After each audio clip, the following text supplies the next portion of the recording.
So my name is Pong Eksombatchai. So I'm a software engineer on the applied science team at Pinterest. So we are under the content and discovery branch. And today I'll be talking about Pixie, which is Pinterest's main recommender system, and it is widely used across our product services. So before we get started, I would like to give you some background about our basic entities at Pinterest. So what we have here is a pin. A pin is a visual bookmark someone has saved from the internet to a board that they have created. So as you can see, pins are actually not photos.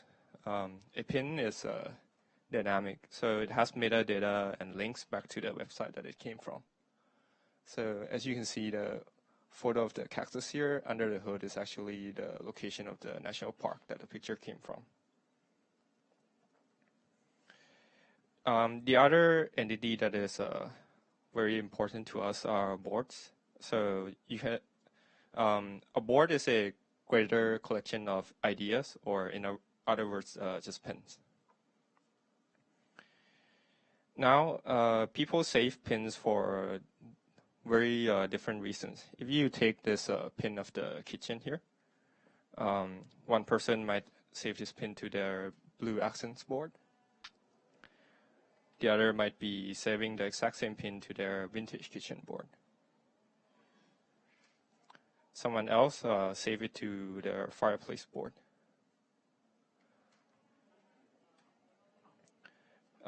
Pinterest's mission is to help you discover and do what you love. So we try to inspire you to do new things offline, not spend all of your time online. We are also a place to explore your personal interests, not to project an image of yourself to others like other social medias. So we enable this by providing our users radical personalization to the content that they see. This radical personalization is able to adapt in real time as the user intent develops. So one sample of a surface that we provide this type of recommendation is the home feed. So each user home feed is very personalized to their interests based on their past interactions.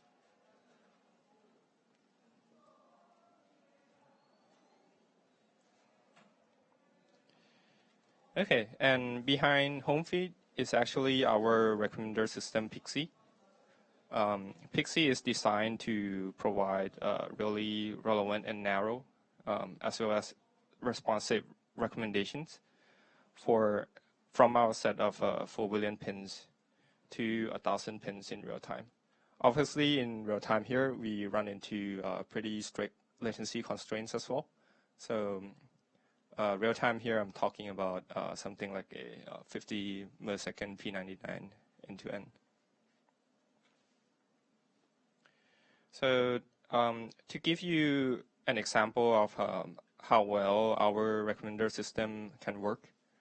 So let's say that you have this strawberry chocolate shake pin as an input here.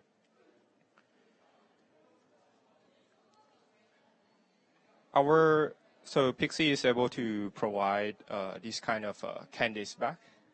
So as you can see, because the pin is both about strawberry shake and chocolate, the recommender system might be unsure what kind of shakes you are really interested in, right? So at first, given the single pin as a context, it might give you pretty general smoothie type pins here.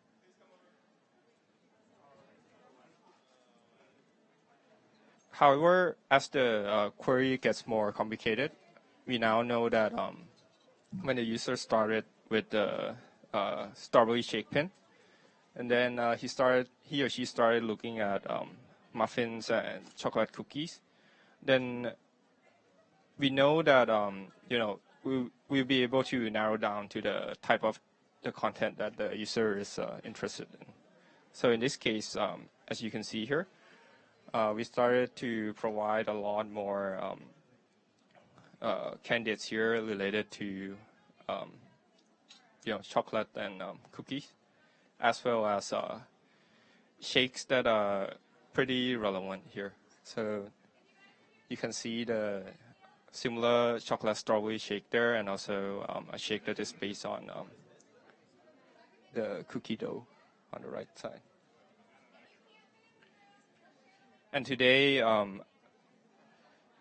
it's pretty easy to say that at least 60% of the engagement at Pinterest is powered by this recommender system. So the question becomes, how do we do all of this? So one special data set that we have at Pinterest is the Pinterest object graph. By object graph here, I mean the graph between pins and boards. As you can see, that data is pretty unique because it's a curated data set of how people describe and organize things. So we have countless of pins that have been added to boards independently by 100,000 of times by our users. By having this kind of data set, we actually have two really interesting consequences from it. So first is that we know how the objects are organized, based on the pins on the boards. And we also know quite a bit about the user because they are the one that actually collect these pins to their boards, right? The challenge becomes how do we make personalized recommendation in 50 milliseconds from a set of 4 billion candidates. So now to get to the meat of it. So as I said, pins are organized into boards, right? So this chocolate shake here might be organized to these 3 boards over here. So smoothies, strawberries, and I guess yum. So you view this as nodes. So the black round circle here is the pin, right? And then the squares are the boards. Obviously, this is not the only pin that Pinterest has. So in reality, we have a bunch of them here. So it forms a bipartite pin and board graph here. So let's say that now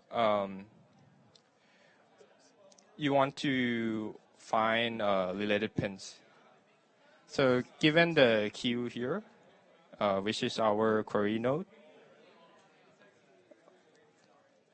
how to find things that are similar to it. What we found out is that things like personalized PageRank works really well in this case to measure the distance between nodes in the graph. And obviously, personalized PageRank is a bit expensive to compute, right? But there's actually one hack to make it work, which is to do the random walk simulation to compute the personalized PageRank online. So as you see here, our solution is actually to simulate the random walk for 100,000 steps online, so that we are able to estimate the personalized PageRank score.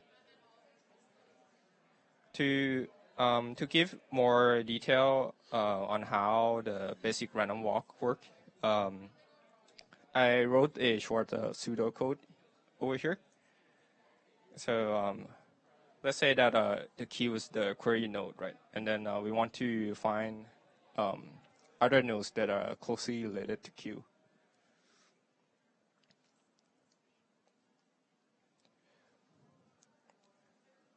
So the random walk itself is really easy to think about. So what it does is that at each step, it selects a random neighbor, and then it visits the node. Also, at each step, there's a probability that we restart at our starting point. So this is just called random walk with restart in general. So as you can see here, the code is highlighted that we start at queue. What we do is that we select a random board that is a neighbor of queue. So it's the yellow square here. What we do next is that we then visit a random neighbor of that board. That happens to be that node over there. And what we do is that we increment the visit count for that node. Now, this is the step that I was talking about. So we have a certain probability that we restart at the node queue as well. So since alpha is 0.5, you can imagine that this is just a normal coin toss.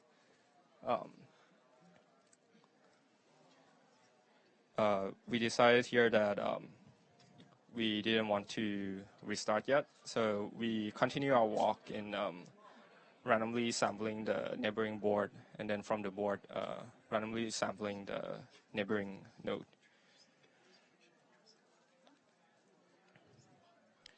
So we repeat it for quite a bit, like I said, 100,000 steps. Obviously, this is a case where the random walk actually decides to restart. So we restart with queue and repeat the same process again.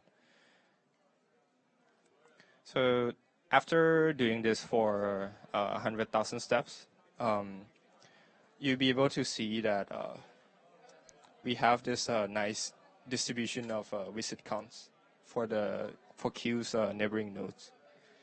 So in this case here, the nodes that have been visited 14 and 16 times are the ones that are closely related to the query node. Obviously, this is the basic version of the random walk.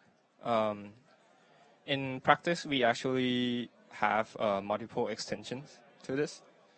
So as you can see, sometimes when you do recommendation, you want your candidates to be of to have a certain probability, right?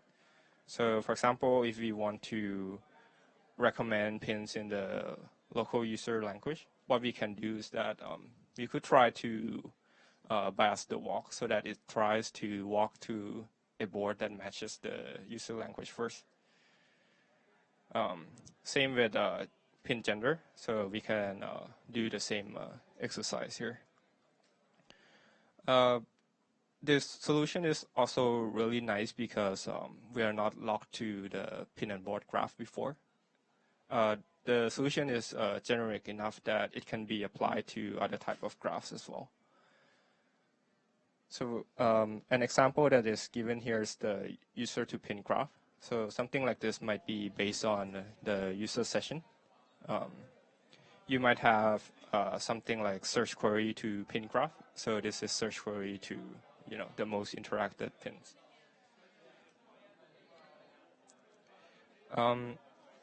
So the example that I've given you, we start from pins, right? But nothing stops us from starting the walk from boards, or keeping the visit count of boards instead.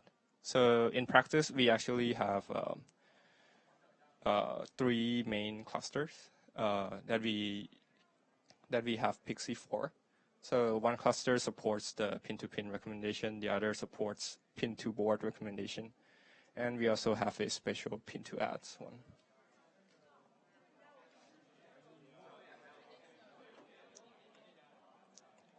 Now, the example that I have given you, only one pin is the query, right?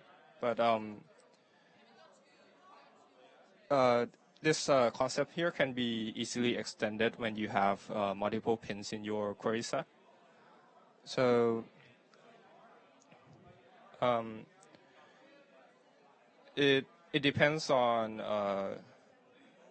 it depends a lot on what you are trying to do, but when you have multiple starting points, obviously you can start assigning weights to them as well. So for example, some case where a weight might be important is that let's say that we have a user session, right? There are multiple types of actions that the user can take on the pin. So maybe he or she just closed up on a pin, right, which is to zoom in. That user can also save the pin. So in this case, we might wait, saves more than just simple actions like close-ups. Obviously, the degree of the query pin matters as well. So we can always scale the weights based on the degree of the query pin. So, for example, if you have a query pin with 10,000 degree and query pin with 5 degree, right?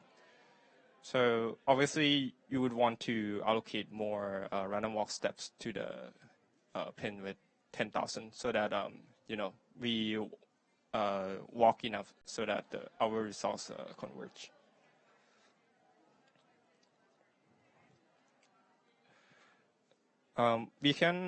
So with multiple query pin, another interesting thing that we can do is that instead of just linearly combining the visit counts from each of the query pin, we want to try to boost the scores of the candidate pins that has been visited from multiple starting points.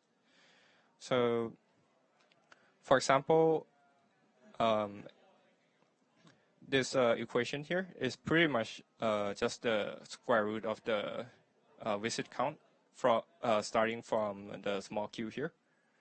So a function like this would be maximized when you have visit counts that are evenly distributed from multiple starting points. And this is something that we want because, obviously if the walks from multiple starting point interleaves, then we know that the candidate pin is much better than one that came from only one source.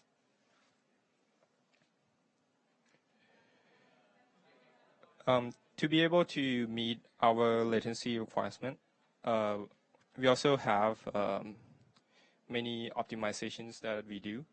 So one of them is the early stopping here.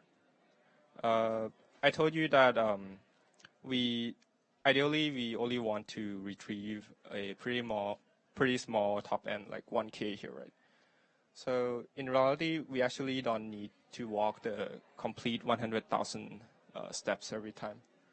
So what we do is that we keep simulating the random walk until the rank 1K nodes gets more than a certain threshold of visits.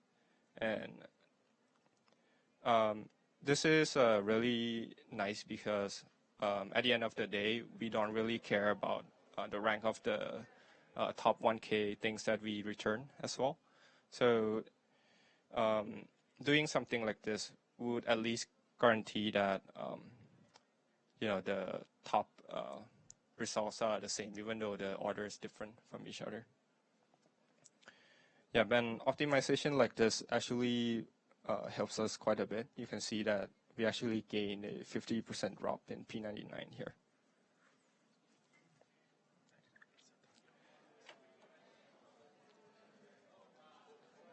Another thing that we had to do to make this work is graph curation. Obviously, the full Pinterest graph has a lot more edges than what we use here. But our intuition on this is that we want to remove edges and create the graph a bit so that it is better suited to our task. So one problem with this type of approach is that the rich really gets richer here. So what we want to do here is to downscale the effect of popular pins a bit. So what we do is that we have a certain function that would provide a cap to the number of neighbors that a pin can have. Another thing that we could do is to clean up bad boards. So obviously some users are less organized than others. So someone might be saving a few concepts to the same board, right? So what we can do here is that we can try to remove the diverse boards. There are always, mistakes when a user accidentally pins something to the wrong board. So if we can detect edges like that, those are good candidates to be deleted as well. So after doing the graph pruning stage here, we actually gain, two really nice things. One of them is that we actually increase the relevance for the recommendation, and the other is that we have less data to deal with.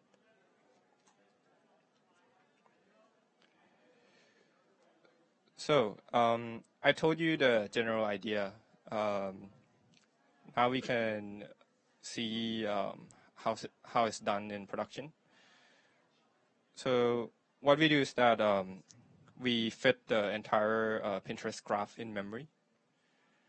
So obviously we cannot fit the 100 billion plus edges in RAM, right? But as the last graph pruning slide said, when we get down to 20 billion edges scale, we actually end up with a graph of around 150 GB.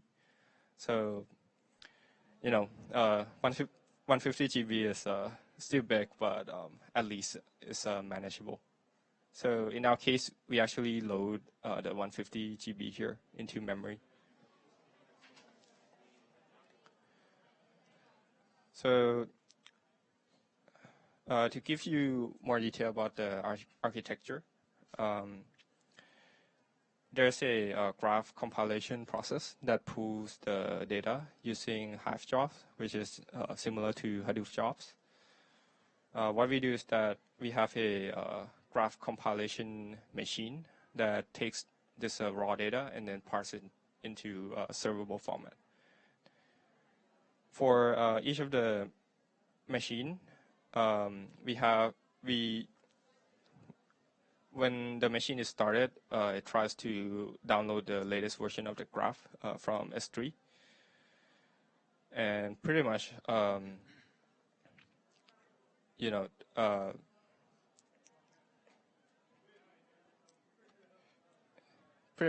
once we have that information on each of the machine, we can serve the random walk request, like we said.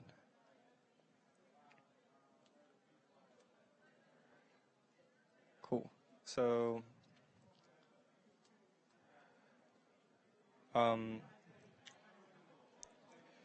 so in conclusion, we think that this is really nice and pretty generalizable to other type of recommendation problems as well.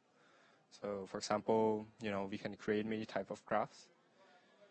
We can recommend different type of objects, and we can also tune the graph by doing the pruning stage to capture the right relationship and content. we also saw some really nice properties when we deploy this system online. So before, Pinterest used to really recycle the popular content to our users, right? But once we deployed Pixie, we saw that the problem pretty much got 37 times better. So before, we were serving things with median of 90,000 degrees, right? And now we are serving something with under 10 degree.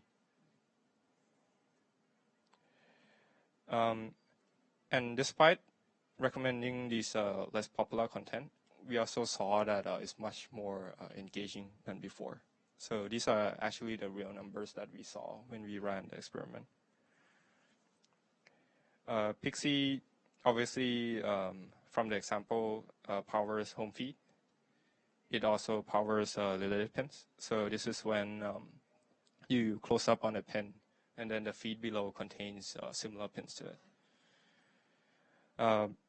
It also powers ads as one of the candidate retrieval as well. Ads, we had to do something special to make it work, but it is outside the context of this talk.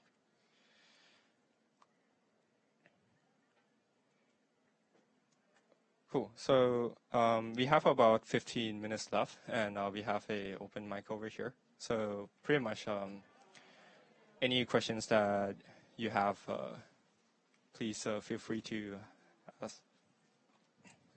I have a question. So you talked about the early stopping, and you know how you wait until you get, your 1K up to count of like 20 points. How do you stop from just sort of, how do new ideas and new pins really take off if people are just being shown the most popular and most connected content? So obviously, a recommender system like this is what is called the collaborative filtering approach to things. So this is solely based on user interaction. Even though our system has a lot of nice properties, it still suffers the problem that you mentioned. So usually, what we do here is that we have a separate candidate source instead. So, for example, it might be something like we come up with text embeddings for the pins, and then we try to retrieve the nearest neighbors, in the text embedding space. This way is based on the content data instead of the user interaction. You mentioned when you remove some links from the graph, how do you identify the boards that are very diverse? Is there some kind of metrics? Yeah. So what we do is that for each of the pin on the board, we have some sort of what I would say a category vector for each of the pin. Yeah. So what we do is that for each board, we try to compute the combined category vector and see if the entropy is higher than some threshold or not. And also to continue the previous question, so have you compared your method with the content-based method, or like some kind of hybrid methods in terms of recommendation? Because you haven't used any kind of content data in the work. Yeah. So I actually didn't mention one thing here is that even though we only use the user interaction data here, it is only the candidate generation phase. So we actually have a ranking phase that pulls in data. Pulls in content data to better filter out bad results or something along those lines. However, when we compare this system with some content-based retrieval, we see that this system is much better. It is like in the perfect world, the content data would capture the pin perfectly, right? Yeah. But then in practice, it never happens. So you mean like the co-occurrence of pins works better Yeah. in the content-based method? Yeah. Okay, thank you. I have a question for when you use Hive to compute the graph. So if you use Hive to compute the graph, that means the graph is not fresh. Like any user activities will be not like reflect in the recommendation. So I just wonder what is the end-to-end latency like when user do anything like create a new pin until like, it is recommended by the other. So what is the end-to-end latency and also do you guys have any plan to compute the graph in the real time? I would say that you're correct in the sense that the graph has a delay because it's based on an offline workflow, right? But then, as I said earlier, this system is based on collaborative filtering. So fresh content will actually rarely get recommended anyways. So if we make our system really real time, we are talking about only a very small % of edges that is being added there, right? So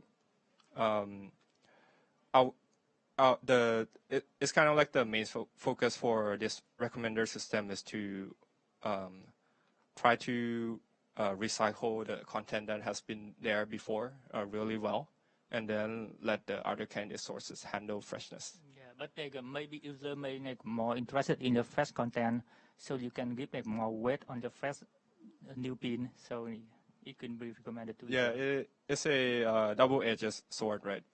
Fresh content is newer, so maybe more exciting, but on the other hand, we have less signal on them as well. So usually fresh content is a bit harder to generate recommendation for, and usually it's always more noisy than a system like this as well. Yeah. Thank you.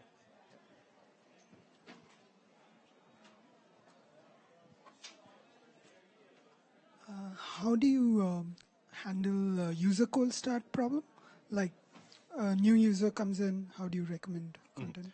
So this is a bit out of context for this talk here, but we handle the user cold start problem by having the user pick some topics that they are interested in when they sign up. And what we do is that based on these topics, we provide a basic feed for them. And once they start interacting with things in their feeds based on the topics, the recommender engine actually takes over and takes the majority of the feed. And since you do the random walk on the all the items, right? Do you need to do that? Can't you remove the old items and probably tend towards the newer items? Do all edges matter? Do you retain the results of a random walk for the next iteration as new items come in? So since we want to support this in real time, we have one constraint that we have is that we have to have good coverage for the query pin as well, right? That is why when we prune a graph, we actually try to keep the edges so that almost all of the pins at Pinterest are still connected to the graph. But how do you avoid pigeonholing? Like, sort of cycling in the bubble of the popular query pins? So we mitigate that problem by two things. First is that when we prune the graph, we actually prune the edges for things that are popular more aggressively. And the second part is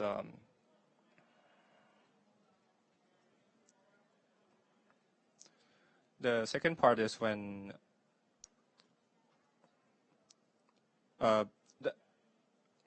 it's a bit hard to explain in a few minutes, but I would say that the restart helps with that somewhat, because the restart actually tries to pull the walk back to the starting point, which will make it more related to the starting set. Thanks. is a pin generated only based on the text content that the user input in, or it's based on the content of the image the user put in as well? You mean this thing over here? Yeah, the pin is generated by user's text that he type in, or based on the image that he put in as well. Do you get any information from the image that he? Yeah. So, like I mentioned earlier, a pin is actually a combination of a few things, right? For us, the image, text, and the landing page matters a lot. Okay, so both. Yeah. Okay. One more question is, like you mentioned the restart of the random walk. Is it like its purpose is like for preventing from the point for getting too far from the? Yeah, that's right. Oh, okay. Yeah, thanks. I have a question about, have you guys thought about recommending sort of like opposite content? So like, for example, if I have an idea that I really like, but I want to see like another version of it, or an opposite, or like why I shouldn't do this thing? I guess we haven't really worked on something like that before, but I guess the closest that we have is to, try to recommend our users more diverse content. So pretty much just more explore rather than exploit. So Like the example I have in mind is like, say I have a particular political opinion or like on a specific issue, and I want to say, okay, I want to like really test my belief in this issue, and I want to see like opposite sort. You know what I'm saying? yeah, I mean, it could be any idea or whatever. we've never tried something like that before, unfortunately.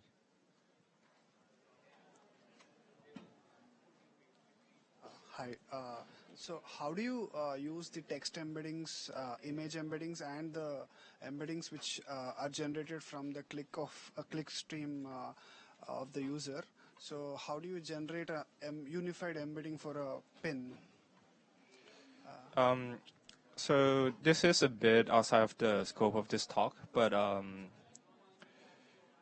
so we actually have this paper on generating pin embedding based on the graph structure and also additional inputs, like you said.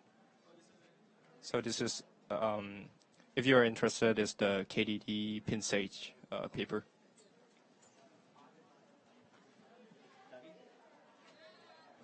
One question. Okay. So for the query set, when a user interacts with a pin, you may have a huge query set which contains the history of the user activity, right? So is there a limitation on that, and how much of, like, how big do you let it grow? To what point of the history do you keep? So usually for that case, we try to break down the query into multiple ones. So we try to break down the queries into multiple queries instead. So, for example, you might have multiple boards, right? So it makes perfect sense to do one query per board. And also on these boards, things that you pin to the board 1 year ago might not matter that much to you as something that you pin a few days ago, right? So we have some sort of time decay to control that as well. But generally, we try to limit the query to maybe a set of 50 pins or something like that. Okay, thank you very much for coming to the talk.